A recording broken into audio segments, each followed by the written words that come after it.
responsibility of the democratically elected body of every country and is of special importance for people with the functional impairment electrohypersensitivity. If so, I would like to hear why you not agree, and I would like to end with a quote from a friend in Sweden, a freelance writer, and he has said, "Human beings only happens as long as we accept it." And the question is, here in Belfast, in Dublin and elsewhere in the world, after the lecture, as you heard, there will be ample time for questions, after which we will go outside and I will teach you downhill. So much!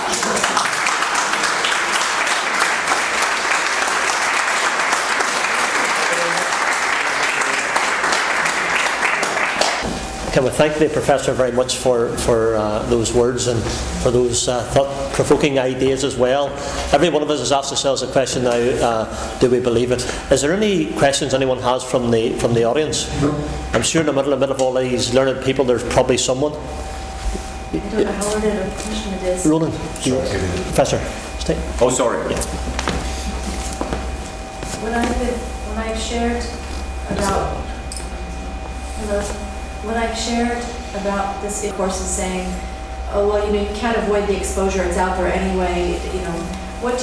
How do you say to someone who believes that it's good, obviously trying to reduce exposure is a point, but if the government's not going to power down and the companies aren't going to power down already what's flying around? Well, I would say like this, and it will be more a philosophical comment rather than a scientific one.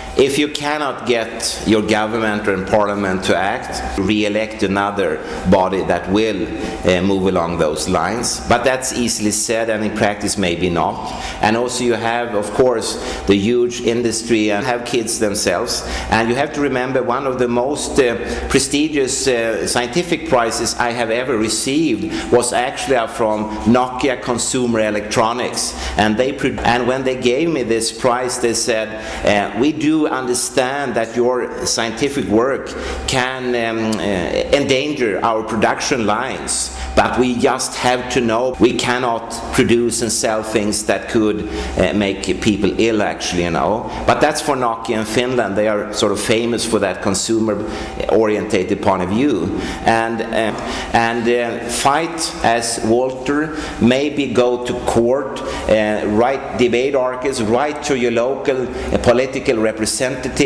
stand and so on, do anything you can. And of course in schools, the simple first thing would be to use the classical wired system. After all, the information reaching the kids through a wire or through the air would be exactly the same. And at least start there, and maybe also as a parent think twice before you introduce such gadgets in your home. And recently, some weeks ago, there was a huge investigation in Sweden. Wanted to have, why was it the mobile phone with the parents? So no one has asked the kids if they want to have all this. So maybe you should also start at that end. But I know it's a tough fight in that sense, and hopefully I'm wrong.